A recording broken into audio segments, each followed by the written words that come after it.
Hey everyone, welcome to Friday. Not just to the Friday live stream, but just to Friday. Hey Kara, how you doing? What's up, Kara? No way! Our secret mystery guest. Way worse. Way worse. How Sorry, could you guys. possibly have guessed? So Jay, just literally 2 seconds ago, I just got a text. At first I thought, oh, is this a scam? Because it came from an unknown number. It says, hey Stephen, I just overnighted a care package to you. Should be arriving by 6 p.m. tomorrow. Scam. And then there is Uh-oh. an emoji of an ice cream cone and a banana. Oh, I know who that is. Yeah, That's Joel. So it's now Joel. Yeah, it's not a scam. What's up, I know. Joel? Once I saw the ice cream, it's an ice cream banana. Yeah. And then I think it's a honey pot plus a honey pot. So our friend Joel, who worked on a ton of creative projects with us.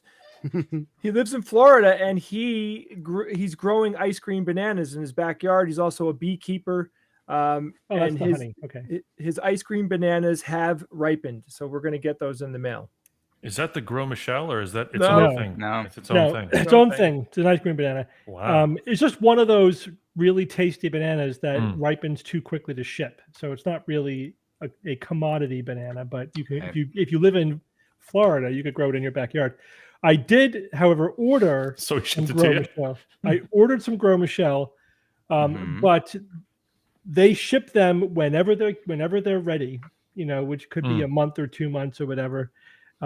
So, Jay and I already talked about the fact that when we get these various bananas, we have to film ourselves eating them for the first time. Slowly and seductively, please. Especially the Gros Michel, because we've been talking about that for years. But the ice cream bananas, I understand, are very tasty. Wow.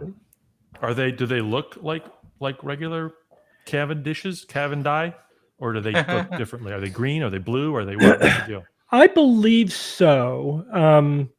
I forget though. Same size ish. A little bit bigger. The Gros Michels are bigger. Yeah. The ice cream bananas, I think they might be a light blue, if I'm not mistaken. But there's really. I may be wrong about that. That's cool. It was one of multiple bananas that I had plants I had ordered a while ago. One was a pineapple banana. One was an ice cream banana. And one of them was supposed to be a light blue. I can't remember which one. Smurf banana. Smurf banana. Yeah. No, there are red bananas. The apple bananas are really small. Those are really delicious. Those are awesome. Yeah. What are They're those? awesome. Are they like an apple, or is it like They're just its they're like own- bananas, but there is a little tang to them. There's Okay. it's more of like an apple tartness, but it doesn't taste like Yeah. apple, but the kind of Right. tartness that you would find in an apple. Oh, okay. Yeah. Okay. But they have it's a banana with another dimension of flavor to it, so it's very, very tasty. You're eating a banana with another dimension of flavor. Yeah. The thing is, like the Cavendish banana is the shittiest dessert banana. It's just the one that can ship well. Now, are you saying that because that's true, or if like Cavendish was rare, you'd be like, "Oh my God, someone's sending me a Cavendish. No more of this ice cream crap." I bet it's because we're so used to it. This is what I've read, and the only other bananas I've tasted were different and in some ways better. Yeah. And I haven't tasted ice cream. I haven't tasted Gros Michel. I'll let you know when I do. But the thing is, when the Gros Michel crop was wiped out because of the fungus, they couldn't be shipped anymore. They couldn't be, you couldn't sustain the industry. They were worried that the public was going to reject the Cavendish because it was such a shitty version of the banana. Yeah. It was a real concern, and it took a while. It took for people to forget what the Gros Michels tasted like for the Cavendish to really be accepted. Now we're of the generation who never even knew, so we don't know any better. We don't know how crappy they are. Anyway, that's the story that I've read many locations. That I love that banana peels or bananas were so ubiquitous in the 30s, I guess, before you had to rely on the Cavendish or whatever, that garbage was synonymous with a banana peel. And the whole bit of slipping on a banana peel, like that was a real thing. Like city streets were just littered with banana peels. So much so that became the symbol for trash was a banana peel. That's interesting. Yeah. Isn't that crazy? That's how ubiquitous it was. And then it just kind of went away when the whole thing happened. And so where the joke of everybody slips on a banana peel comes from, I suppose. Like where literally it happened a lot because there was so much. That was the lovely packaging that it came in, and people would just throw it on the street. They just didn't care. My guess is people were actually slipping on all kinds of things, not just for the banana peels, but those maybe stood out. Oh, I'm sure, but yeah. And of course, the song "Yes, We Have No Bananas" was about the banana shortage, post Gros Michel, pre Cavendish. Yeah, and you couldn't get bananas. Oh no! Oh my God! Dark days. I didn't know that. That's nuts. No, nuts happened years later, Jay. That was the Great Nut Famine. So right before we got on, we were talking about I liked it, Evan. Thank you, Ian. Movie remakes. Yes, we were. Yes, we were. What are the odds? What are the odds? We were having a spirited conversation about about it. It was spirited. Yeah. So there's one particular remake that Evan brought up, and I personally think is the single best remake of any movie in history that I am aware of. You can guess in the comments what your vote is for that. What's the best movie remake? Jay, did you hear what I said? No. So did you hear what I said? Evan and George did. What do you think what comes to mind as the best movie remake? Behind the Green Door again. No? That's a really good question. I mean, of course, sci-fi pops into my head first and foremost. I mean, I would think that. I haven't seen Dune yet, by the way. A lot of people are guessing Dune. Yeah, I haven't seen Dune. Give me a second. Ask somebody else and let me. Oh, you know what, I have not Steve? seen Dune Actually, someone just said it in the thing. So I would argue that what you said previously, I would argue. Yeah, that's a close. Yeah, someone brought up The Thing. I think The Thing. Yeah. Oh, the that's thing, it. That's it. The Thing is definitely a top 5. That's way up because it's just so much better than the original. It's almost even hard to call it a remake because the 50s movie, 57, yeah, something like that. Yeah, was a huge departure. Oh, there's another one, The Fly. There's another one. Yeah. Oh, The Fly. You watch the original Fly. It's like okay, Vincent Price. Fine. But the remake. Anyone remember Vincent Price? Oh, the remake is amazing. The Cronenberg Fly is the Cronenberg. Yeah, Cronenberg. Oh my God. Yeah. That's like the most operatic horror film of all time. So my vote went to True Grit. The Coen Brothers True Grit. That's a good example. I went back and watched the original, the John Wayne one. 1969. It was virtually unwatchable. It's embarrassingly bad. John Wayne is terrible. I'm sorry. My wife failed, and I John watched. Wayne is terrible. He's terrible in Top to that bottom. movie. He's just terrible. But any film with him. every aspect of that movie is horrible. It's not just John Wayne's the least horrible thing in that movie, which really says something. Yeah, the score is terrible. All the actors are terrible. The directing is horrible. Yeah. They're jumping on each other's lines. It was a mess, like in every cinematic way. And the Coen brothers was incredible. The remake was awesome because it's the book, right? I mean, they're basically right. That's I forget who wrote the book. That is a book, right? Or am I crazy? Probably. I don't know. I think it's a book. So they're using the source material. Mm-hmm. Jay Stonehouse says the book is great. So yes, the book is good. But it was almost like a master class in how not to make a movie and how to make a movie. Like terrible cinema and awesome cinema. Like just looking at the differences. Like, oh yeah, they Coen brothers make all the right choices. Yeah. Just everything. Like when they're scouting out the cabin, just the perspective, of that sniper perspective of the cabin and watching everything happen. It was just the interaction between the girl and the ranger in the John Wayne version was painful. And the one in the Coen brothers version was just captivating. That actress was Haley Steinfeld is wonderful. It was incredible. So anyway, Joel Coen has a Macbeth movie coming out. Ooh. With it's Denzel Washington. It's like an older Macbeth. So Denzel Washington, and I forget who plays Lady Macbeth, but it looks. I'll watch the first anything. time he's doing something by himself without his brother. That's very interesting. interesting. Joel wrote it, adapted it, and is directing it. So I'll watch anything. Why is it just the one Joel? I'm not sure. I'm not sure if he just wanted to do it on his own or what the deal was, but I saw a little trailer for it, and I mean, I'd watch Denzel, read Wikipedia pages. So that should be really cool. Well, another movie. I mean, when you say the best, I have a lot that I'd want to consider, but one that comes to mind is the latest version of A Star Is Born.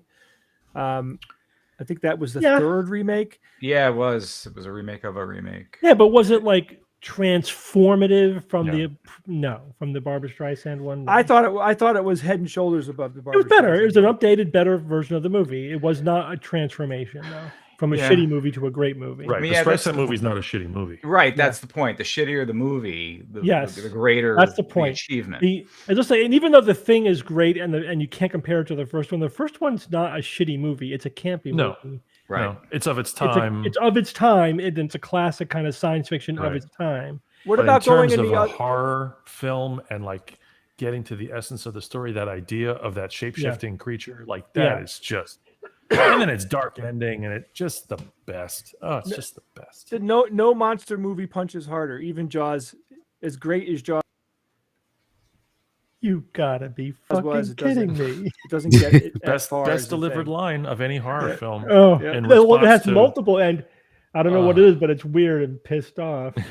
And it's all practical too. That's what I can't. I still can't stand that it's practical effects. All that stuff was in the room. And they, the crab head and the dog melting, and it's just not one thing was CG back then. They didn't have it. Richard brings up Richard Alexander from I think he's on YouTube. Brought up a good point. Lord of the Rings, which is an interesting one to bring up because I suppose you're talking about the 70s cartoon, the Rankin Bass version. Compared to Peter Jackson, that was Bakshi, not Bakshi, Walter Bakshi, Ralph Bakshi, Ralph Bakshi, who had an interesting documentary on him on YouTube that I saw, but is Rudolph the Red-Nosed Reindeer, right, yes, okay, it could be its own good Lord. I'd watch Lord of the Rings. I actually Gandalf. Here comes Gandalf down the hill. Yeah, did you like the original The Hobbit and The Hobbit and the Lord of the Rings? Not the rotoscoped piece of shit that they did in the middle. I think that's what he was referring to. That's the Bakshi one, yeah. That's but, the Bakshi that one. was. Oh man, that was. Does rotoscoping freak you out? it didn't work. Freaks me out, man. It didn't work. It was a budget. I mean, in general, I just mean when you see something rotoscope, there's something about it that just, I don't know if it's the uncanny valley or what's going on or some version of that. But whenever I see rotoscoped stuff, there's a part of me which is like a 5-year-old still that just gets freaked out. That's wrong. That should not be happening, right? Because it's not animated. It's rotoscope, which if you don't know what that is, that's where you blow up a negative or a positive of actual film and you trace it. So so there's no animation involved. There's no interpretive animation. So the people that are working on the film, they're just literally tracing the motions of physical stuff and physical images. And according to the documentary, they did it because the budget. It's always a budget much thing, cheaper to do that effect than it was to do what they actually really wanted to do. Ran out of money. Even Disney does preliminary rotoscoping, but then they modify it so that you get so you'll have whatever Cinderella dancing around or whatever, and they'll film a woman doing that, and then they'll sort of start with the rotoscope, but then they animate it more to give it more of a fluid look or a non-real look. There's something about rotoscoping. It's just like. But so I remember watching that movie when we were younger, the Lord of the Rings, rotoscoped one. Yeah. And I couldn't follow it. And at the time, it was a hot mess. At the time, I thought because when you're a kid, sometimes you don't really follow the movie. I just thought it was dumb. It's like this movie's a little bit over my head, whatever. Then I saw it like a year ago because Jay's kids were watching it, and I'm like, no, this movie is unfollowable. It makes me I know the story, and I don't know what the hell is going on. It was the worst, interpretation screenplay of that. I didn't even know what was going on. It was so horrible. A lot of cocaine, probably. It was terrible. Absolutely terrible. I don't agree. Okay. Cocaine? It was weird. It was without a doubt kind of weird, but there was some very, very good storytelling elements in there, and I still think it was better than a lot of other attempts. But the elements were not stitched together in a coherent way, in my opinion.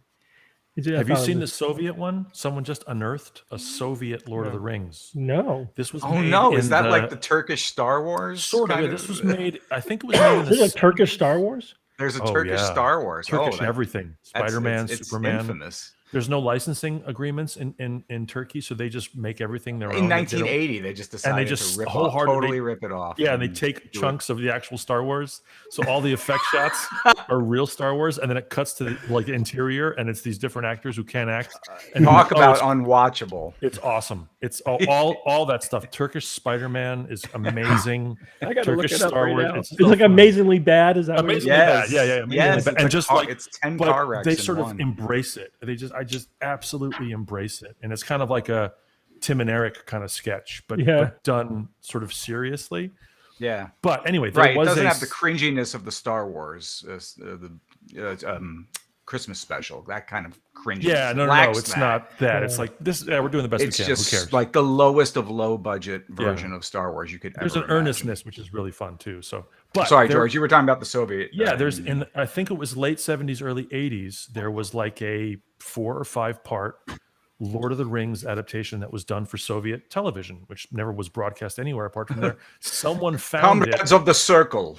Yeah, someone found it like a year ago, and it's on YouTube, and you can find it. And it's just to see the design choices that they made. It's kind of cool, like because there's no special effects really. So the hobbits aren't there. There's no forced perspective. They just got shorter actors, and it's kind of cool just to sort of skim through it and say like, oh, there's Gandalf and there's Smeagol and all that kind of stuff. And when was it produced? I think it's like either late 70s or early 80s, I think.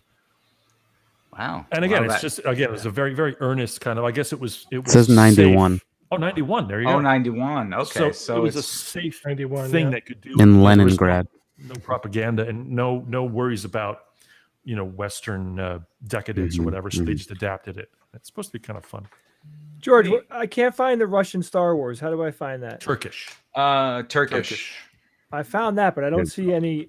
I don't see any like clips from the actual movie. Try archive.org, Jay. You should be able to find it there. Okay. Turkish Star Wars, or you can do like sometimes they call it like Kmart Star Wars, they call it that, or Star Trek. There's a Turkish Star Trek. Definitely find that. That's amazing. Whole scripts translated and then shot for shot, but on a cardboard set, even more than the original cardboard set. Yeah, I just watched 20 seconds of the Soviet Lord of the Rings.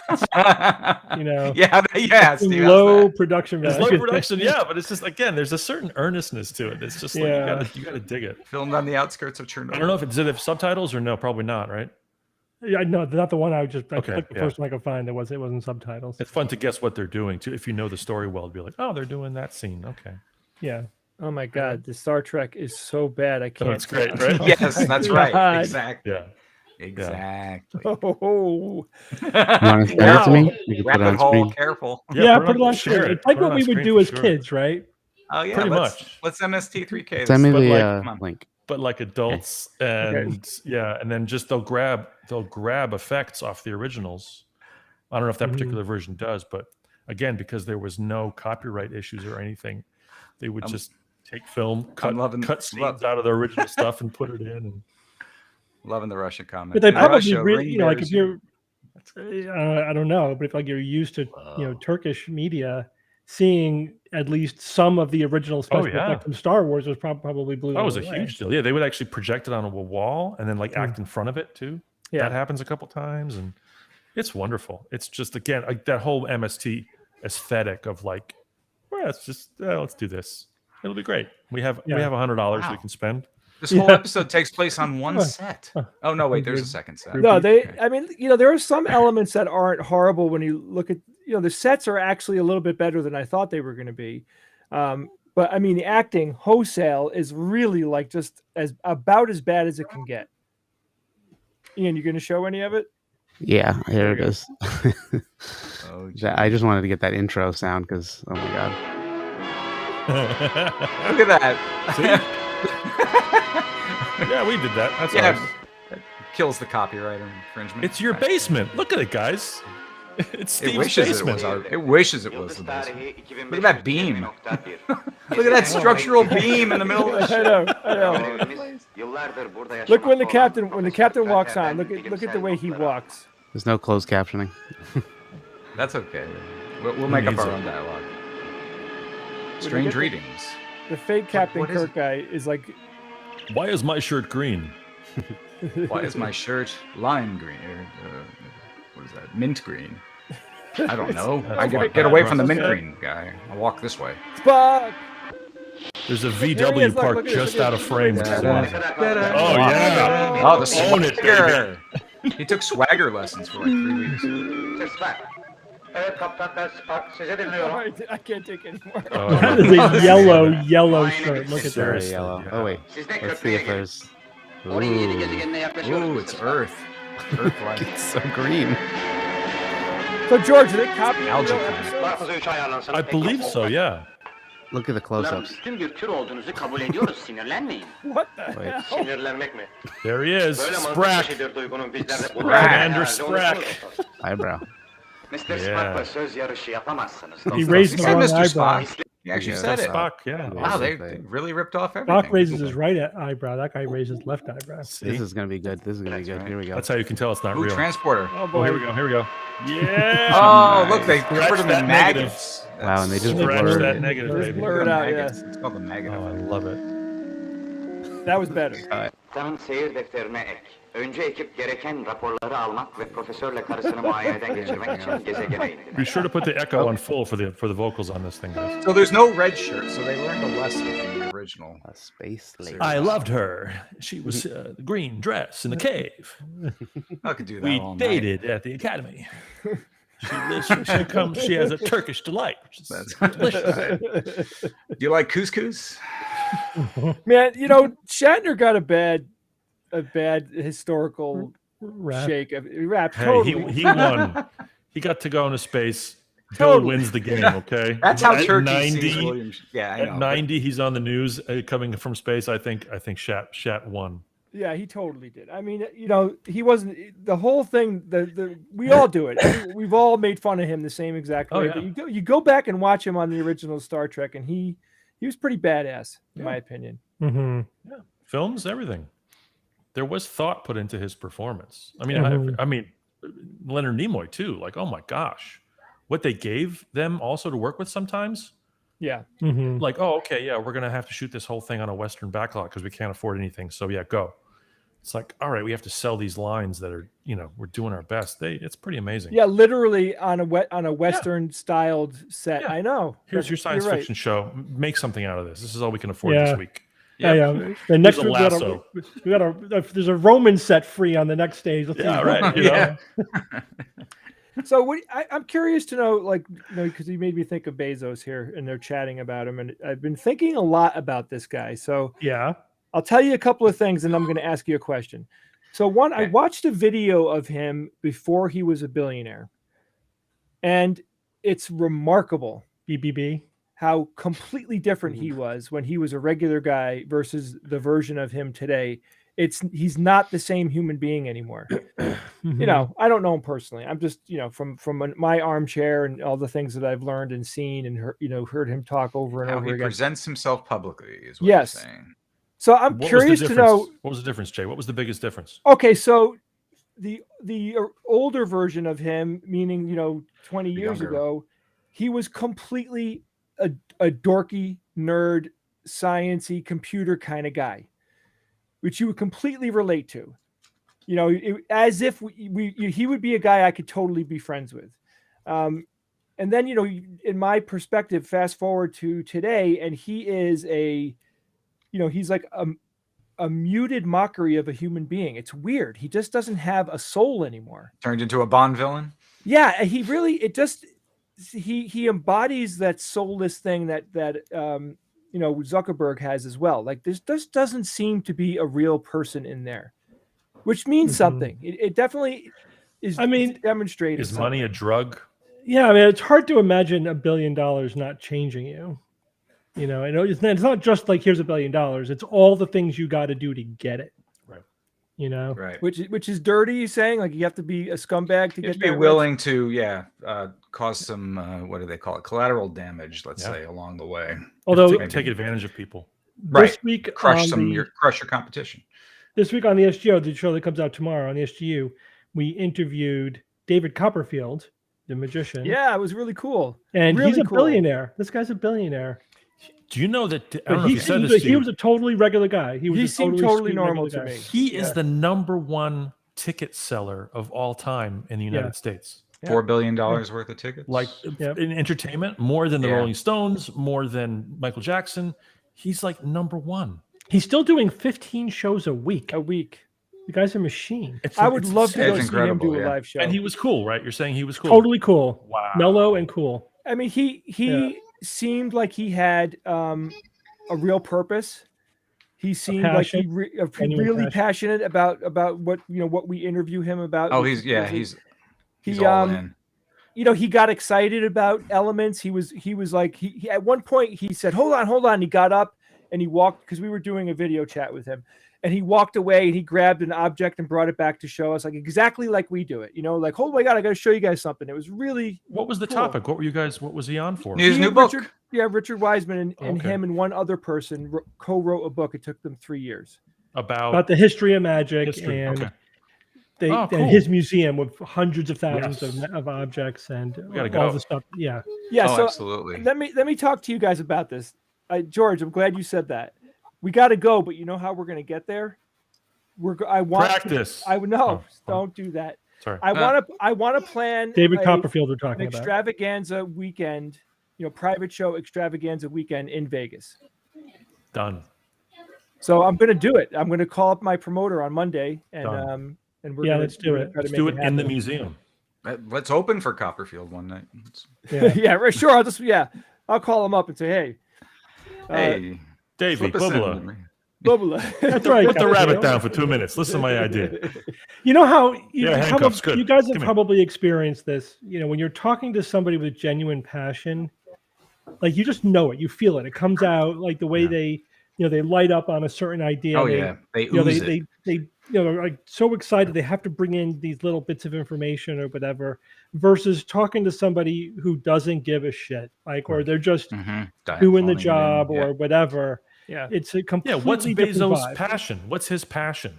I think the space stuff. No, now but is even the probably space stuff is like, that's a weird dick waving thing too, I think, on some level, well, right? yeah, of course. So it's like, as a kid, did he dream that he was going to put together some kind of a rocket thing? Like, no, David Copperfield, when he was 11 years old, was in his bedroom working on magic tricks. He was. Yeah. Bezos was trying to sell shit to his neighbors that they didn't need. You know, or maybe not. I don't know. Or maybe he initially thought, "Oh, I love books, and I'm going to sell books because I want people to have access to books." And then it's like, "Oh, wait a minute! I make a lot of money doing this, and I'm going to corner the market, and I can get me more money and even more money." And now the whole passion is about making money, which is a passionless endeavor. Yeah, yeah. I like what you said, George, because David Copperfield absolutely got, the love of magic hit him when he was a child. Yeah, and he has literally been doing it his entire life. And the cool thing about him too that I was happy to find out was that he pours over his own research to create new tricks. He's still doing it. He is still inventing new tricks. That's what he drove home. He works very hard to achieve what he has achieved. He works very hard, and he doesn't. And that comes 15 shows a week quite clearly. But it's not just that. Anything a week. I don't want to give away too much of the interview, but magic tricks have a shelf life because other magicians will copy it, right? And people will start to some things to say about it. And you want repeat tickets too. You want people to come back and see the show 2-3 years later. They don't want to see the same exact show. Need to. It's not just the show. Just the tricks have to evolve. Yeah, you got to keep one step ahead, and it takes a lot of work to figure out a new way to make an illusion. And the frustration is that if you do your job right, you work your ass off to make it seem effortless. Yeah. And then everyone thinks it's effortless, and they don't see the massive amount of work that went into getting to that point. That's like anything, Steve. On some level, it's like, of course, that's Nexus ran so smooth. Oh my God, that was great. Yeah. You have no idea. I mean, even in our little corner of showmanship world with our stage show and even the game show that we're working on, I mean, you could see how you could pour thousands of hours to make it good as absolutely. You can. It never ending, right, Evan? It's never ending. Absolutely. We used to have a guy in the. We could devote careers into making the show. Yeah. Better. It could occupy all our time. There used to be a guy in the band with us who would always complain when I would be trying to get everything right. With you got to start on time, you got to do this, got to make sure that the endings, the beginnings. And he would always say, what are you worried about? Nothing's ever gone wrong. What are you worried about? It's always fine. And I'm like, the reason it's always fine is because I'm worried about everything and I make sure everything's taken care of. It's not magic and fairies. Right. It's not self-fulfilling of the band's always fine and the customers are always satisfied. The customers are always satisfied because we're working our asses off to make sure they're satisfied. Hard work. Yeah.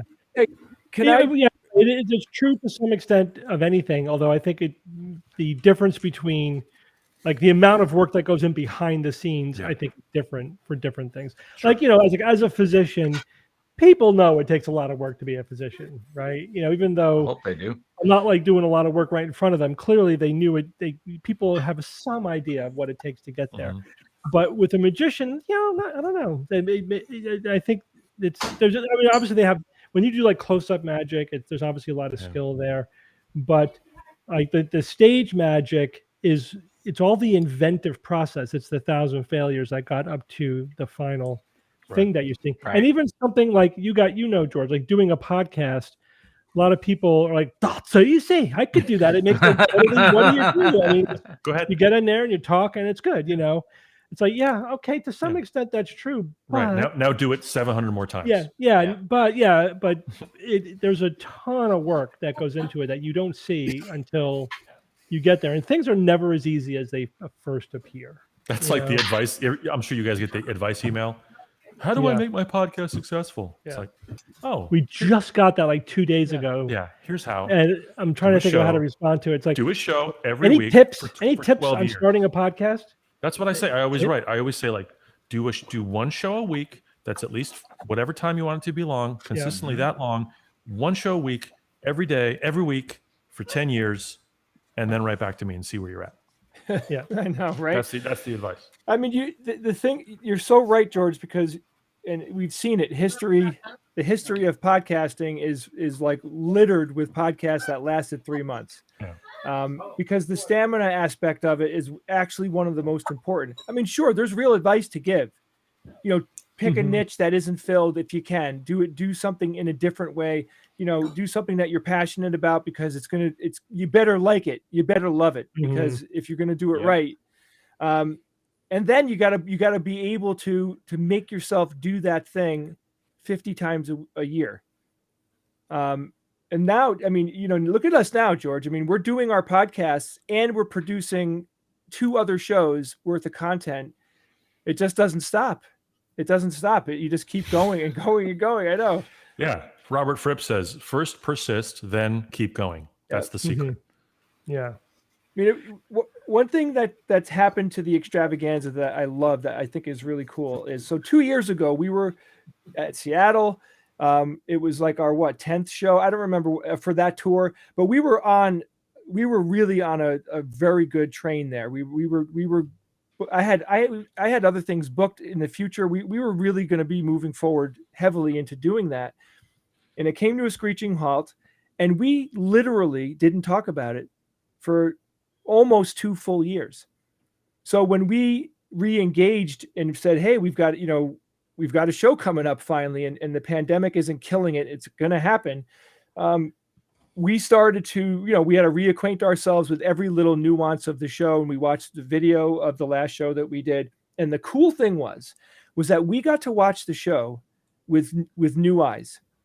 It wasn't us, talking about something that we've been living in for 3 years. It was like we had a massive break. And then all of a sudden the ideas started pouring in, right? We had a lot of updates and tweaks that make it better. A lot of modifications that I think are very significant to the flow and the feel and the overall effect of the things that we're doing in the show. And that was really blowing my mind, because I'm watching it and I'm like, I have no idea what happens. I don't remember what we did, like it was as really a creator, cool. You seldom get to enjoy your creation as a viewer, as someone, like I always say, it's such a bummer that like Pink Floyd never got to hear The Dark Side of the Moon. Yeah. You know what I mean? Like, they would have loved that album. They would have, Roger Waters would have loved that record. But, but sort of like the closest you can get is if you get away from it for a while and come back and you forget it. It's but I always, that's why that's exactly what I do. Like I listen to old episodes Yeah. of the show that I forgot enough about them that I don't know what's coming up. That's fun. And it's always funny when I'm thinking what I then say. You Yeah, know right. what I mean? Yeah. Yep. But I'll make a joke in my head, and then I make the joke in the show from 7 years ago. Yeah. Like, Hey, all right, I'm a hack. That's fun. But also like if I'm writing something, going away and then reading it again later with fresh eyes, you pick up a lot of things. Like, what was I thinking? This doesn't quite make sense. What was I thinking there? Or, just to have the experience of going through it. So it's definitely a good part of the creative process to try to get away. Get away. But guys, we have a gig in 3 weeks. Yeah, we have a real stage show gig in 3 weeks. I can't wait. So, and I'm actually super excited about the private shows because of how different they're going to be from each other. Because one of them has a large audience and the other one has, a relatively smaller audience. And it's fun because they have a completely different feel. When you're in a room with a lot of people or a low number of people, we do different things. But the private shows are uniquely fun because we go completely off the rails. And as a matter of fact, we have a couple of bits planned for these private shows that I'm looking forward to trying out, which you'll know if you're going, and you'll probably hear about afterwards. And George, I love working with you. You are so much fun to work with. George came up with something so good yesterday. Me and Ian were like, "What the hell? Like, how did you just come up with that, you bastard?" No. It's a team thing, man. It's great. We always talk about the third idea, man. It's the third idea. Your idea, my idea, third idea, and then Steve says that he came up with it. So it works out perfectly. And then I perfect it. Yeah. Bring it over the finish line. That's right. And you guys try to See that take it all gets the done. Break the tape at the end there perfectly. No, but legitimately though, it is very typical that Steve will have the finishing touch that makes it just a little bit sharper and better. Yeah, which is really good. Steve's like, yeah, I like that. But when you hear Steve say "but," the wheels are spinning. But how about you wear pants? Yeah. And we go, pants. Oh my God, totally. So much better. Right. No, I like the creative process when at the end of it, no one really knows who thought of what. You know what I mean? It's bounced around. Yeah. Like we're all sort of inspiring each other in such a chaotic and fluid way. Yeah. It'd be really hard unless you were filming the process to reverse engineer who actually thought of what. Right. But the good thing is that in all of these creative endeavors, we all contribute. You know, it's not like there's one person sitting back there pulling all the levers. Like, you know, Ian, who is our tech guy, contributes on some of these things more than I do. You know what I mean? He's there because he's looking at it and he's got a perspective that I don't. And forget it, if there's tech involved, then Ian basically is the main driver. But I love that. I love that we have that openness. Like everybody just says, what can we do to make this better? No ego, just do it, because we ultimately just want it to be better. But there's also complementary skills. Like I've realized, like for myself, I'm a lot better at fixing or tweaking ideas than coming up with them out of whole cloth. You know what I mean? Like I could see how it would all work together. Yeah. Not that I can't think of new things, but I'm just better at fixing ideas that other people come up with. It's just, I think, my strength. Whereas like George, you're really good at just coming up with crazy new shit. Yes. And Jay's constantly just throwing shit against the wall. So it's good. It's shit though. Okay. No, but it's just that's a kind of a two-stroke engine. You know, it's kind of you have there's a part of the process which is just generating new ideas, and part which is sort of winnowing down and altering them and seeing how they fit raw together. Ingredients get refined into the final edible, yummy product. Yeah. And Steve, you're right though.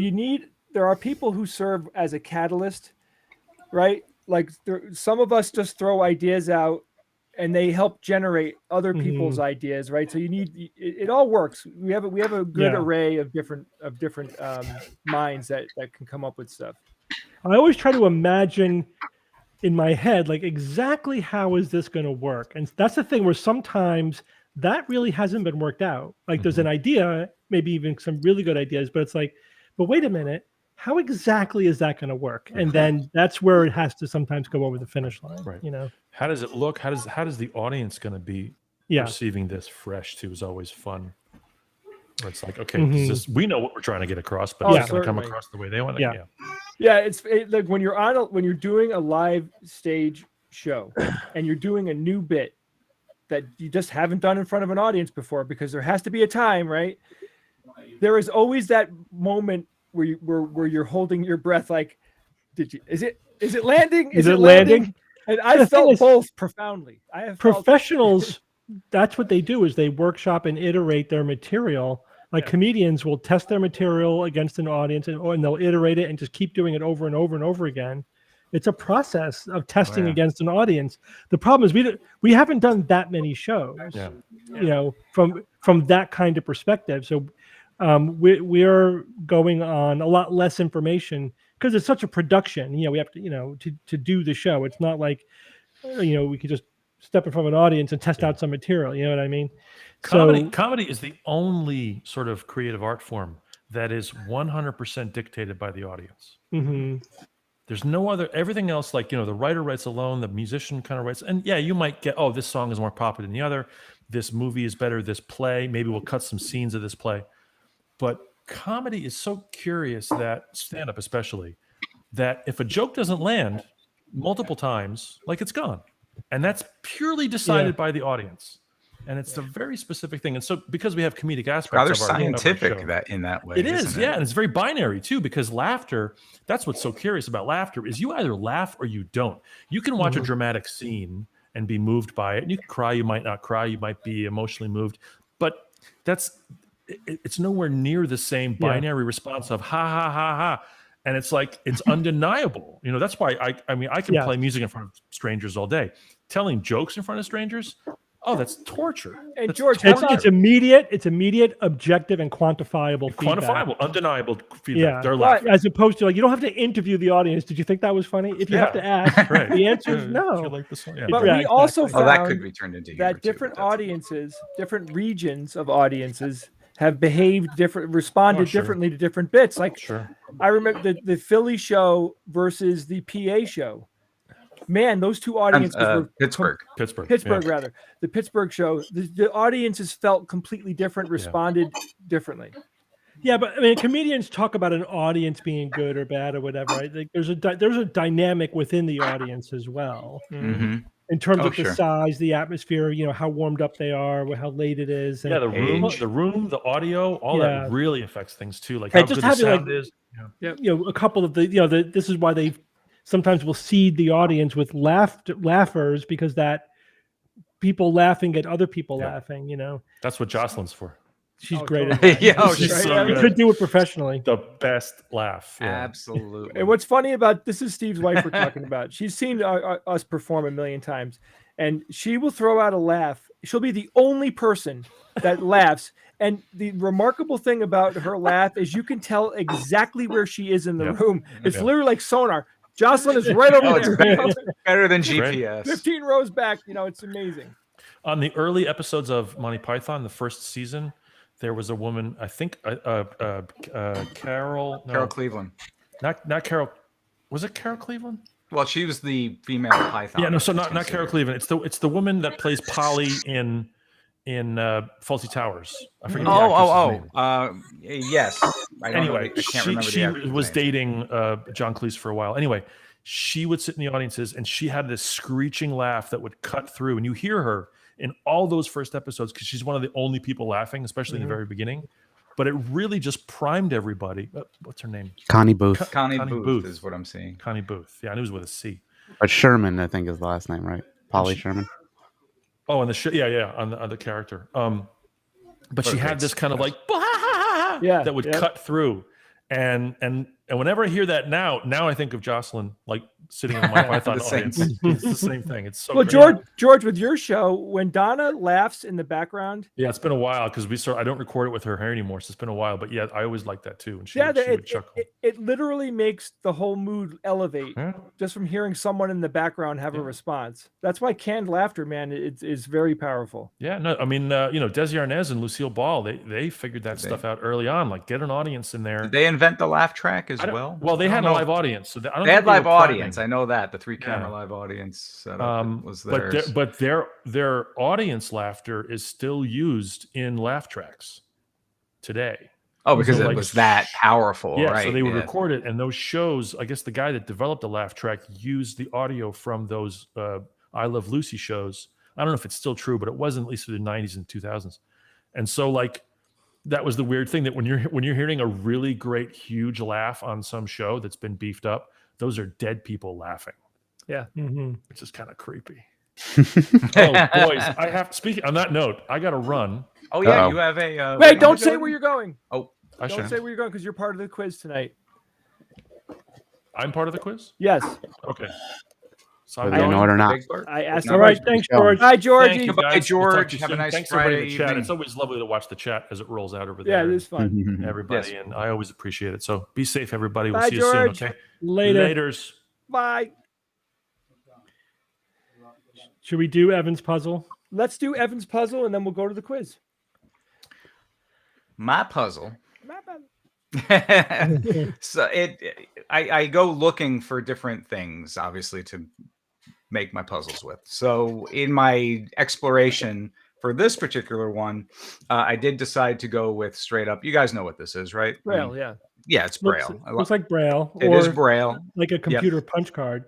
Yeah, almost a computer punch card, but it is Braille, and a lot of people did get this right, and it does say skeptic, so that is this week's puzzle, which is pretty basic in its own right.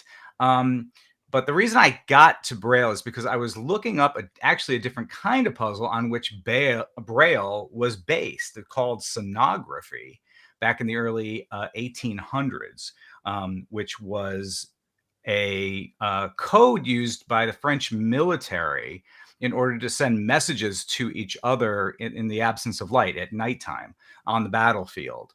And there would be these strips of paper with the raised dots, and they would get them, passed back and forth. That way you could be absolutely quiet, not give away your position. It was a very clandestine thing, but also you didn't need light to do it. So I looked for that, and I started to think, okay, I could go with the sonography puzzle, but that's probably just a little too difficult. I kind of doubt there are going to be many listeners of the audience, sophisticated as you are, let alone anywhere in the world, who may know about the ancient code of sonography. So instead, I just went with Braille, but that was the inspiration behind my puzzle today. Lots of correct guesses, so very good for everyone. What's the word? Skeptic. It's skeptic. Evan, are either of you guys seen the TV show C? No. So it's basically everyone in the world is blind. The entire world is blind. Yeah, it's good. And it's been that way for a couple hundred years, to the point that they don't even know about sight. Like they don't even, it's like a myth. And they communicate. Their writing is tying knots in a rope. Then they sort of feel down the rope. Oh, interesting. And they read the knots. Yeah, it's an interesting idea. I mean, I'm curious about what the TV show did with that, because like if you couldn't even build, you couldn't manufacture, you couldnn't. Yeah, they do it. How? Everything's by touch. They do a lot. Okay. In that show. But who would check the quality control of your work? Someone would come over. I guess they would. You'd work as teams. Is really what it would come. Yeah, down you work to. as teams. Everything's got guide ropes and everything. Yeah, totally. So I mean, I think the show does a pretty good job, not a perfect job, of imagining a blind world, like culture, society. There's like the bad guys though were still wearing black. I mean, so why wouldn't they be wearing pink? Or I mean, or just. I mean, sometimes you could tell, like, all right, that looks like something from a blind world, because it's like there's no color or whatever to it. Everything's drab, and okay, I get that. Yeah. But still, and I guess these are artistic choices that the director had to make. Of course. I mean, the people watching aren't blind. Like I know, but it would be great if it made no visual sense in a way. And you're like, oh yeah, that's right. Everyone's blind. Like you should be saying that to yourself all the time, rather than saying, why does that look good? That doesn't make any sense in this world. Steve, I have a question for you. Yeah. I don't want to forget the question, so I'm going to click back to the Braille thing. I have held Braille books, and like my finger can't feel all the bumps. Like you have to train your finger to be more sensitive, just the connection between your finger and your mind, right? Yeah, sure. That's amazing that people can do that. It's like playing an instrument or anything. Yeah, the more you do it, the more neurological representation you're going to get. The better you're going to get at it. On that point, Steve, is there any truth to the fact that if somebody loses one of the classic senses, does that somehow do the other senses try to compensate for that loss? Or is that so? It depends on what age you are. Like, so if you were like born blind or go blind very, very young, you have a lot of visual cortex, which is now available to be,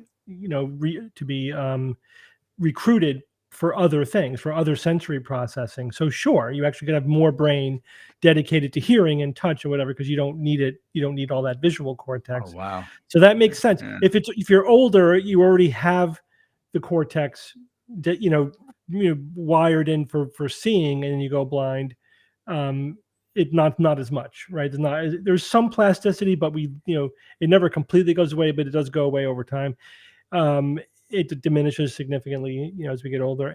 But and then part of it is just that, it's like anybody, you close your eyes, blindfold yourself, you're paying attention to the other sensory streams more. You're not using up your brain to process vision, so you can use more of your core, brain processing to process the other sensory streams. Sure. Right. And have you ever done that? Like if you're listening to something, you close your eyes. You do. You close your attention on some other sense. Absolutely. Yeah. So your brain. So we have an eye bias, I imagine, with our senses. Oh, completely. Yeah. Completely. Yeah. So, but it doesn't necessarily change those senses, but it is an attention thing. And if you're young enough, it could actually be how much of the brain is dedicated to those senses. And Jay, my reading about Braille, yes, it takes a lot of practice to get the technique down of reading Braille, but with the work you put into it, yes, you can be taught even at any age. That's remarkable. We're lucky that our bodies can do this type of stuff. Have you ever noticed that you go to the drive-up ATMs at banks, and they have the Braille options on them? Yeah, but who's driving up to? Yeah, right. That's the point. The drive-up. But I think it's just because they make one ATM. They don't make a drive-up ATM and a walk-up ATM. Yeah. Right. One But, face. and it's so funny. It's like there's there's Braille on the drive-up ATM. Oh my God. That's one of those things that if you notice it, you're like, what the hell? Yeah, it's a bit bit of an oxymoron. Yeah. Right. So why don't we click into the quiz? Sure. Woohoo. Yep. So there's the link, and it is, of course, darkenergy.games, everybody. Who knows? Everybody should know. 6 people so far now. So while we're waiting for people to log in, so Steve, you're going to Bob's haunted house tonight. That's correct. Tell him we said boo. Mm-hmm. Right. So that's pretty cool. So I'm sure Bob talked about it on here, but Bob has been working with a group of other people. They've been iterating this haunted house that they've been working on. It's outside. It's like an outdoor path with lots of different buildings and stuff. And I really want to go, Steve. I wish I could go with you guys tonight, but I will be watching Dune. Yeah, I'll probably watch Dune on Sunday. Either Yeah, you're gonna go to the theater otherwise, I'll just watch it on HBO. But I want to watch it in the theater. I'd like to watch it in the theater too, but Yeah. I don't have that kind of time. Yeah. Jerry, you're gonna go next Friday to Bob's? I might. Yeah, I'm thinking about it. Let me know, because I may take that ride with you. Okay, that'd be fun. We could be skeptical together, Mhm. Absolutely. But I may hold you, bury my head in your shoulder. So yeah, for those who don't know, Bob actually ran a haunted corn maze for many years. How many years? A decade. It was like a decade. Oh, Yeah. a long Yeah, time. something like Yeah. that. And I remember because one of my daughters is born in October, and we did one of her birthday parties in the haunted corn maze. Took all the kids through it. It was during the day, but it was they loved it. That was like one of the best birthday parties we threw. Yeah, that was cool. That was very cool. And so Bob's still doing it, but now he's doing it basically for charity, instead of for profit. But he's, it's still iterating the same concepts, some of the same props, etc. He says this one's the best one he's ever done. We'll see. We shall see. He changes. Something changes every year. It's not the same. They don't just pack it up and set it back up year after year. It changes. Yeah, they change it. They augment. So they'll take something that they did last year and they'll make it even better. Steve, just so you know, as you're walking through, pay close attention to the sound effects and soundscapes, because I did all of it. Oh, really? Yeah. Yep. Yeah. I remember you did some from last year, right? Did you throw in any I've been Easter their sound eggs, guy. Jay? I did their sounds from the beginning. I've done everything for them. Did you throw any Easter eggs in there? Yeah, they're always. Meatballs. Yeah, that's right. Hey, Frankie. I always do something funny or like you really have to be listening for it to hear it. And that is how'd you know, Evan? I love doing that. Oh yeah, Easter eggs are the best. If I have time, So I'll throw much fun. something in. I had Perry is in one of them. Cool. Yep, that's right. Awesome. All You right. know what the first go ahead. Easter egg was? Oh, that's a different. No, what story. was the first one? Was it an Easter egg? Yeah, it was the Atari Adventure. Oh yeah, that's game. right. The dot. Yep. It was All right, the let's dot. do this. Yep, the dot. Like there was one pixel that if you clicked it, something would happen. If you had to bring it to a certain part of the maze, and it would reveal the designer, because the designers didn't get credit for the games. Oh, that was your Easter egg? Back in the day. That was the Easter egg. Yeah, but Steve, that's it. It all started there. They programmed those games down to literally the last bit. Like they used every scrap that they could, and they had to hide it. They had to pretend that it was. It's a long story. It's cool to read about. Yeah. Or you can watch Game Over on Netflix. They'll talk about it. All right. I'm ready to sync. Yep. Synchronize. When I say click, everybody, we're going to click the synchronize button. Even if it says too late or whatever the phrase is, just keep. Yeah, well, you can click again or just keep playing along to the page. Here we go. In 5, 4, 3, 2, 1, click. 0 seconds. Very good. Yep. 0 seconds, so I can't cheat. It's a damn shame. Somebody said you guys should have more cooler shit on your walls. We should have. I was thinking about it. My office is covered in cool shit. I got a lot of More. Easter eggs back I have there. another room beyond my office in which my cool stuff hangs. You have a high enough resolution monitor. I don't know how high res it comes through on the stream. Looks good to me. I have a few Actually, I need to Easter egg rotate things on the in some of shelf. my doodads though, because there's some stuff here. Yeah, There we go. But Over there. The audience has yeah. to keep in mind, this is the room that you telehealth from. You can't have like a science fiction that's room right. behind you, you know? You can't have one of Bob's Halloween props behind you. Bob's the king of that. Oh my God. Bob, you ever go, if you see Bob's living space, it is Bob to the nth degree. It's not, when you go in there, you're like, no one other than Bob Novella could live in this space. You know what I mean? Because it's so him. I love it. He's a high functioning hoarder in a certain way. Yeah, totally. Yeah, well, he's between his robots, pirate stuff, corpses, skulls. Right. Yeah, he doesn't You know have what I mean? Newspapers, Yeah, floor to ceiling, and cat droppings everywhere. But Alrighty, we good to go? I'm good to go. sure, Alright. roll it. Is there a theme? And away. I don't know. We go. Hunt animals, maybe? I don't know. And away we go. Animals. What is the only mammal born with horns? Scimitar horned oryx, a goat, a giraffe, or a Jacob sheep? Jacob sheep. I added a little more time, so just in case Thank you. people need it. I went to school with someone named Jacob Sheep. Legit? Was he born with horns? No. No. No. Well, Nope. I'm But happy the I don't have delivery horns. was convincing. Thank I you. think horns would suck to have. Horns. a lot of fighting. They would suck. Well, Because the few times I hit my head on something, I become furious. You know what I mean? Like anything that moves my Oh, head in a way I yeah. don't like. And the know that, answer is yeah. giraffe. a giraffe. Giraffe. Yep, little baby giraffe with Yes. little baby giraffe horns. Yeah. And I look at- assumed it was that one because I think in full development, those are probably the shortest of ratio to body of the horns on any of these animals. So that's why I went with that one. Look at a picture, Ev. They're super cute. Giraffes? Oh, I love The giraffes. baby giraffes. The baby ones. Oh. Yeah. Okay, who does Not a song. whom maybe 85 to 90% of the hunting? Ernest Hemingway, the male bluebird, adolescent chimps, or female lions? I guess by species. I appreciate the chuckles that I heard from the two of you guys. That was an audio hiccup. I will say this musical. one. Who was there?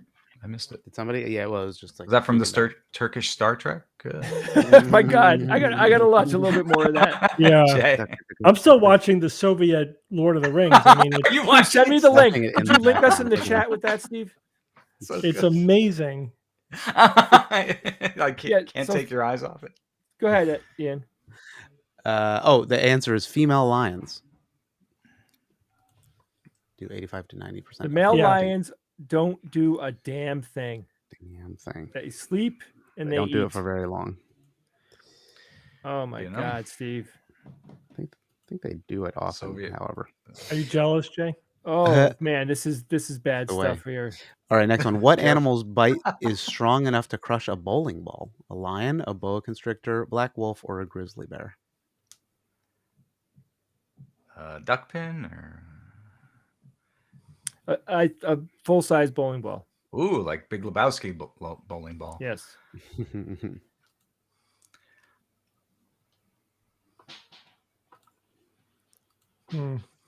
Wow, this Johnny was a movie- good man Oh. and a good bowler. Such a great movie. God, I love it. Oh, I got to choose an answer. Oh my God, this movie is so bad. And the answer is grizzly bear. Is the So answer? I thought it would be a lion because the grizzly bears have claws. True. They don't really kill things with their teeth, where lions. Well, I think it's Don't be theoretical too because dark. it says it Yeah. has an 8 million pascals bite force, obviously. So Yeah. I Yeah, don't know they if have it's contact. they have a very, very, very powerful. Can it bite. crush a watermelon? Oh yes. I'm just asking questions. Easy. Sorry. Easy. Okay. Oh, next one is about how long were cats domesticated? Long ago. Long ago. Yes, thank you. Yeah, how long doesn't make sense. 6 feet. 4 foot one. We've gotten rid of them. 5,700 years, 7,800 years, 9,500 years. Steve, the do your dogs cats... one I think I know. The cats one I'm not that familiar with. Ev, do you have cats? What? No.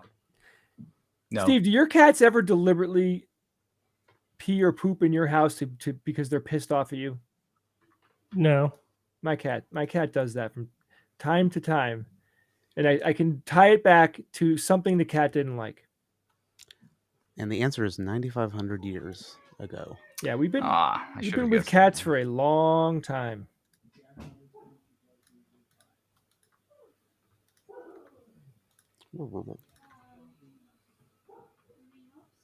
They're good for vermin control. Somebody said, "Have cats been domesticated?" Yeah, that's a good question. How long have cats domesticated humans for? My cat, go ahead, Ian. Here we go. Where is George actually going tonight? To have dinner with his parents, to attend a wedding, to build props for a movie, to play racquetball with his cousin.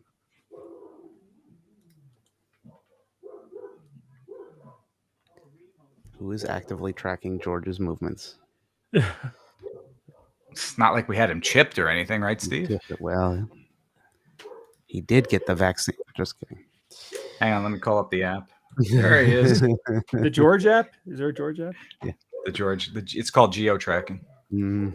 Steve, you know what I realized after watching about where is 5 minutes of this Russian Lord of the Rings? Yeah. No matter how good or bad Dune is tonight, it's going to be amazing. Because this has set. Oh, did we just lose you for the rest of the night, Jay, with the Soviet Lord of the Rings? Oh, God, Evan, it's George is attending a wedding. There we go. That is the answer. I'm curious to see what people answer on that one. It's a racquetball wedding. And he's sitting with his parents and having dinner at the wedding. Yes, he is. Yep. Oh, he just ordered shrimp cocktail, I think. Wait, let me check. Oh, let's see what nice. we got here. Oh, he's not 100% is. People did very good. Consuming club soda right now. You did well too. I did gooder. So let's see. What did they say? Steve made that joke in Seattle for the last extravaganza because Jay always says good. The most 40% of you said that George is having dinner with his parents. 34% of you said to attend a wedding. 15% said to build props, and 8% said to play racquetball. All right, not bad guessing. It's a lazy night tonight, isn't it? In what way, Jay? I think we all seem a little sleepy. That's all. Mm-hmm. Oh, how dare you? Well, why don't we take some questions? It is a fiddle. Okay. Let's see. What is this? Evan, how many hours a week do you each put in? Give us a real idea. I don't know what that means. Into hours a week. Into preparing for the show? Sure. Yeah. Preparing for the podcast. So it varies. It depends on my assignments for any particular week. Sometimes I have more than just the news item to prepare. I always have the quotes to go over, but it usually has to do with the number of news items that I research, and I try to go into at least 6 or 8 news items that I look into before I send one to Steve. So I would say I probably invest, including with the production time and everything, at least 10 hours a week at a minimum, I would say. Sometimes more. Yeah. Okay. Someone asked what this print is. Can you tell from where you are? Good luck. Is it The Last Supper? You want me to full screen it, or should I just guess? You can full screen it. Yeah, full screen it. It's a hard one. Let's see. Hold on, give me that. It's petrified wood. Didn't help that much. Yeah, it's still pretty fuzzy. Blurry. Here, I'll get it and bring it closer, and then you can see when you can figure out what it is. Oh, interesting. Ev, I'm having a hard time quantifying those hours because you're right. Like I'm looking for news items, then I'm deciding on news items, then I'm discussing them with Steve. Mm-hmm. You know, all that could be a couple hours easily. Just looking for stuff. Yeah, just looking for stuff. Oh, is that from Star Wars? Is that the ceremony at the end of Star Wars? Good job. Is that Jar Jar in the middle? Ev, you know what I found? That Who's That Noisy could take me a half an hour, or it could take me 3 hours. That used to take me a long time as well, Jay. Could everyone tell that was the yes. Yeah, he didn't have his headphones in. Ceremony from Star Wars. Evan got it. I guessed it. Once you got close and the glare was gone, yes. Yeah, your camera is a little off tonight, Steve. I don't know. It's the resolution. My camera. I have a kick-ass camera. Yeah, I'm just saying though. I have a 4K camera. 4K camera. It's not my problem. It's not my camera. The bandwidth. Well, there is a way to set the camera resolution, so it might be 720 right now. But the question, the question was Jay, and replying to Jay about the number of hours. Yeah, with Who's That Noisy, it definitely, especially, you know, I had started the project with a slate of them, so those I went through those pretty quickly, and then as you start to research and get deeper and you try to find more things, it got longer and longer and longer, and definitely was up to the point where I was devoting several hours a week just for that segment. Yeah, without a doubt. Yeah, if I get lucky and you know, I've been doing pretty good. People have been sending in good stuff. I get a lot. You know, I ask every week, right? You know, I don't think you were asking as much as I am when you were running it. But without the listeners sending in noisies, you know, the time would be berserk, because I've already exhausted my Google foo for sounds. You literally just have to stumble on it at this point.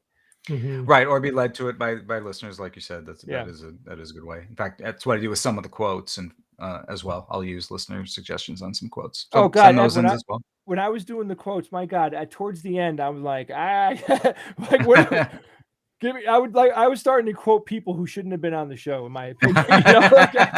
You know, you get burnt out after a while. Deepak Chopra said. Here's perhaps a neurological question. Why, when I forget to set the sleep timer, does the music I put on to fall asleep to, which was barely audible when I got in bed, sound annoyingly loud if I wake up in the middle of the night? 4'1". So I mean, the premise of the question is that the volume is still low. Yeah, and it hasn't changed. But it sounds loud to you in the middle of the night when it didn't sound loud when you were falling asleep. Yeah. So perception changes, yes. Sure. I mean, you do have a muscle which can adjust the sensitivity of your eardrum, basically, and if it is acclimated to silence, and then there's a noise comes in, it'll be louder, actually louder than if you are adapted to background noise. So that's the stapedius muscle. It's basically the volume on your eardrums. In fact, there's you can get a stroke or something that affects that muscle, and the symptom is everything is super loud, because it's a dampener. It's basically a dampener. And so without it, the bass line is extremely loud. That would suck. There's so many little things that can go wrong. Yeah. That would dramatically Everything change. can go wrong. Yeah. Yeah. It's scary. It's scary. When I think about the next 30 years, 20 to 30 years of my life, however long I'm going to live, it's like, what's going to happen to me? What's going to go wrong? Yeah. Mm-hmm. Yeah. And so, try not to dwell on it, No, I know. Whatever happens. I dwell on eating these days. Eating is my friend. Those apple cider donuts this time of year in the Northeast. Oh, whenever Ian and I work together in the studio, right, Evan, forget it. Forget it. If I I haven't had one yet, because if I break the seal, if I break the apple cider or pumpkin seal, I go berserk. I will eat myself into oblivion. So dangerous. I love the pumpkin muffins at Dunkin' Donuts. I don't know why, but they're careful pumpkin with muffins. those. Yeah. And they're like a half of a day's calories. Yeah, if you want 800 calories, eat one Dunkin' Donuts muffin. Yeah, there you go. I just like to buy a gallon of apple cider and keep it in the fridge. Just have a little bit, after dinner or something. I don't drink apple cider for the love of my family. I don't drink it because I could kill people. Gas. I can kill people. Is it gas? So you have gas? Oh, geez. I don't know what it is. I eat apples every day and I don't have a problem. But if I drink apple cider, it's literally like human jet fuel. I can get lift. It's unreal. You like apples? I love apples. Like them apples? Oh, fuck you. You didn't get me on that. You did Oh not. gosh. Oh, one of my favorite moments in my life was when I got Rebecca with the Henway joke. The Henway joke. The Henway joke. Oh my gosh, the oldest joke in the book. And that's the advantage of a younger generation not knowing the very old stupid classic jokes. You can tell them again. Beautiful. I got my daughters on all the old classic jokes when they were younger. There's no joke so overplayed that you can't get a kid with it. Yeah. So good. You're right. Steve, you trained your daughters so well because they laugh at our jokes. Yeah. They laugh at our 30, 40-year-old jokes. You know why, Jay? Because they're funny. Yeah, no, they're funny, but they've been programmed too. They've been programmed to appreciate. Sure. Okay. There's some, funny bias there, if you want to call it that, but not hard cider, by the way, just regular cider. People say, I don't. Hard cider. Not hard cider. Careful with that. I know. Like the first time my daughter saw the movie Monty Python and the Holy Grail, it was just a constant experience of realizing where all of my jokes come from. That's right. Yeah. It was the vault, basically. It is unreal how much of the Monty Python dialogue is just in our conversation. It's not just our idiom. Yeah, it just comes out all the time. I mean, there isn't a day that goes by that whenever we talk. Good idea. Yeah, I know. I don't even know where half. No, it's constant. Yeah. It's constant. That's easy. I mean, how many times a day do we say that? And 4'1". That's one of my favorite. That's not that movie. No, it's not Monty Python per se, but it's Terry Gilliam. And, it's Monty Python. And John Cleese was in the scene, so it's I know. It's of that family. It kills me. That thing that can make me laugh every single time I think about it. Absolutely. It's good to laugh. Oh, Life of Brian, absolutely wonderful. What'd you say? Question? Yeah. Maybe one more. Yeah, there's a couple. Softball is: do the rogues like Resident Alien? Have you seen Resident Alien? I have. I saw the first season. Haven't seen it. I'm sorry. It was good. I'm waiting for the second season to come out. Any word on that? I don't know. But it's a lot of alien tropes in it, but it's a comedy, so who cares? Yeah. Where can that be seen? Yeah, Sci-Fi. Yeah. I have a show recommendation, guys. Midnight Mass. And where can that be seen? I watched it. That's on Netflix. Did you watch the whole thing? I watched the whole thing. Yeah. I think we should review it. Steve. After that one thing happened, I stopped. I was like, ugh. Dude, that show like really sneakily creeps up on you and like wham, it takes off. It was really cool. Yeah, I said it's a slow burn. Yeah, but the payoff, it was good. Yeah, without doubt. Anything else I'd want to say about it would be a spoiler. Yeah, so totally, it was well acted. Here's a question: what's going on in the brain when you try to remember something and it takes a couple of minutes before the answer pops? Yeah, that's a good question. Can I answer it, Steve? See how well I know this. All right, give it a shot. I don't sound disappointed. I want to see if I know this correctly. I probably the guess answer versus Steve's answer, right? Because legit, your brain is actually looking for the answer, even when you're not really fully consciously aware that it is. It's in the background. Your brain is chugging through its data bank. Like when Data from Star Trek says accessing, he's going through his files to find it. Is that correct, Steve? I don't think that we really have a good answer to that question. There it is. Something like that is happening. Of course. But we're still. That's one of the things that we're really still trying to figure out, like exactly how the brain stores abstract memories of stuff, and where. We know, like at the cellular level, but at the sort of the neuroanatomical level, and then how the brain knows how to find memories is interesting. So one of the hypotheses is that our brains are massive parallel processors, right? It's the everything's connected to everything else, maybe eventually. And so what's happening is you're like searching for pattern matches, and then it leads you down a pathway, neurologically speaking, until the brain sort of finds the best match. But it's also an active process. You're sort of reconstructing it, and you may be contaminating it when you do that. And it's complicated. It's not, there's no good computer analogy. You know what I mean? Yeah. And then that idea of something being on the tip of your tongue where you feel like the answer is coming. Yeah, because you're close, but it hasn't locked into place yet. You've probably all had the eureka experience where you're thinking of something and then you're not thinking of it, but the answer pops into your head. What was happening between when you were consciously thinking about it and when the answer subconsciously pops into your head? Yes.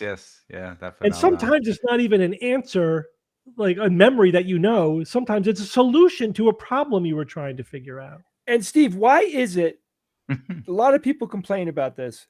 When they go to bed, that's when their brain starts effing with them. Yeah. Right? You go to bed and you're like, okay, I'm tired. I'm completely exhausted. I have to go to sleep right now. And then it seems as if my brain is trying to keep me awake. Your brain's running its backup for the day, right? It's just basically like, what about this? What about that? Oh, you forgot about this. You forgot about that. It's like that DOS window kind of. That's anxiety. Goes, all right. I mean, I know I have sleep anxiety. is interesting because our brains do sort of rifle through our memories when we're sleeping, and that actually enhances those memories.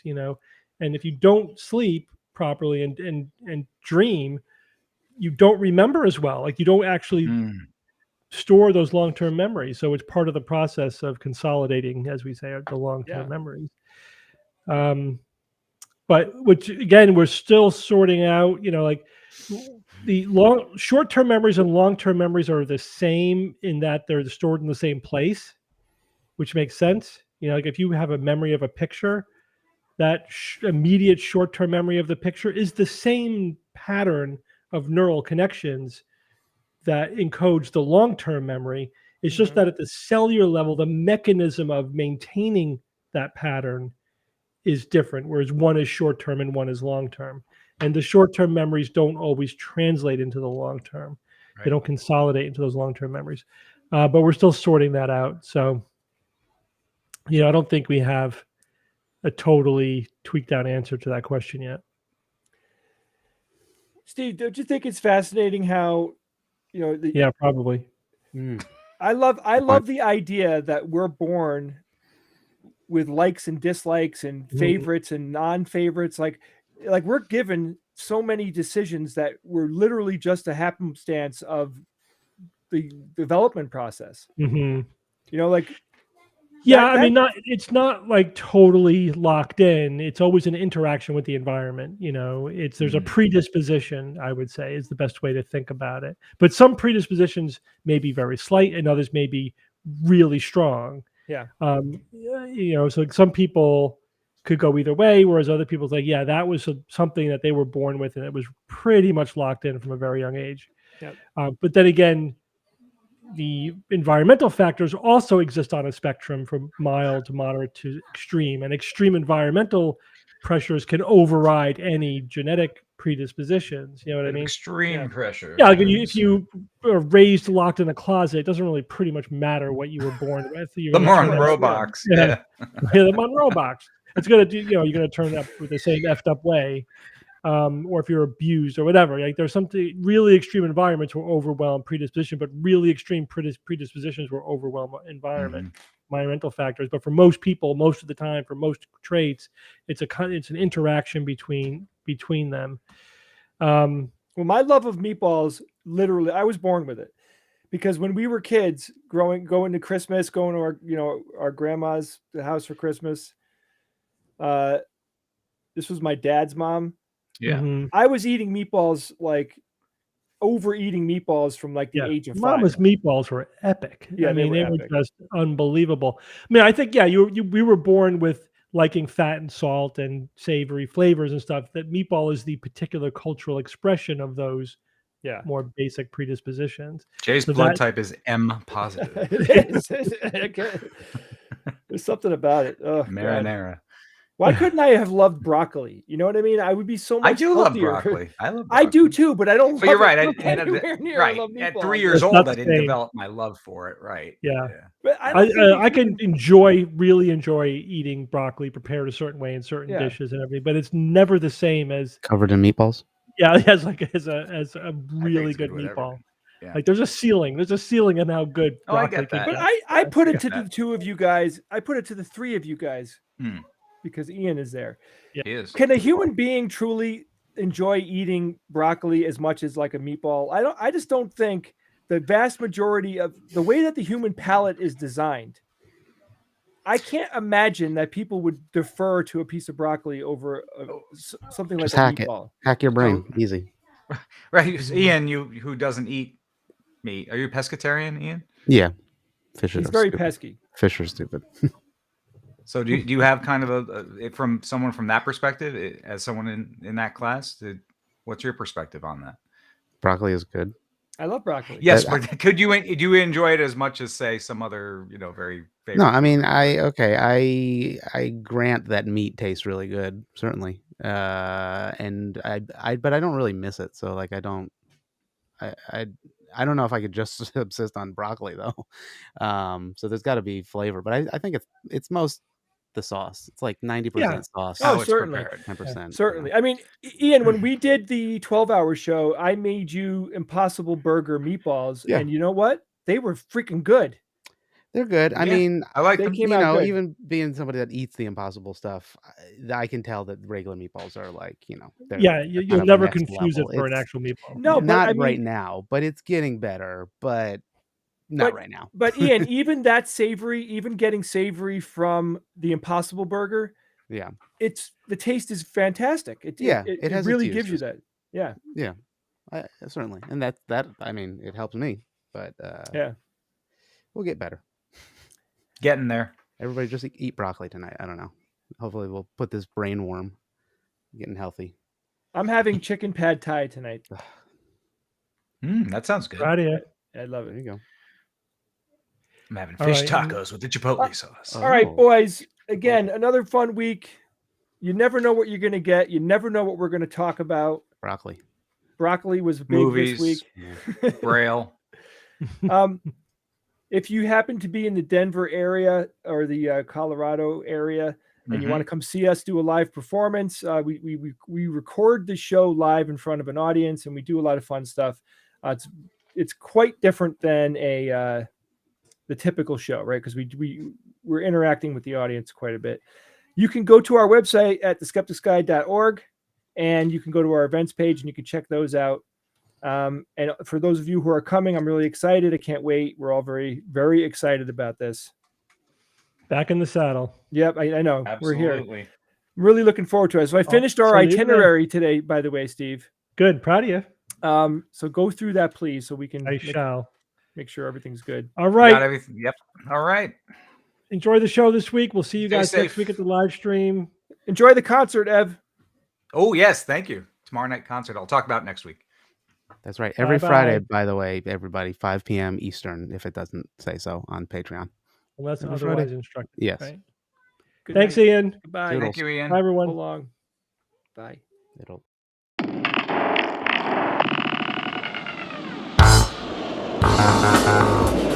Skeptic's Guide to the Universe is produced by SGU Productions, dedicated to promoting science and critical thinking. For more information, visit us at theskepticsguide.org. Send your questions to info@theskepticsguide.org. And if you would like to support the show and all the work that we do, go to patreon.com/skepticsguide and consider becoming a patron and becoming part of the SGU community. Our listeners and supporters are what make SGU possible.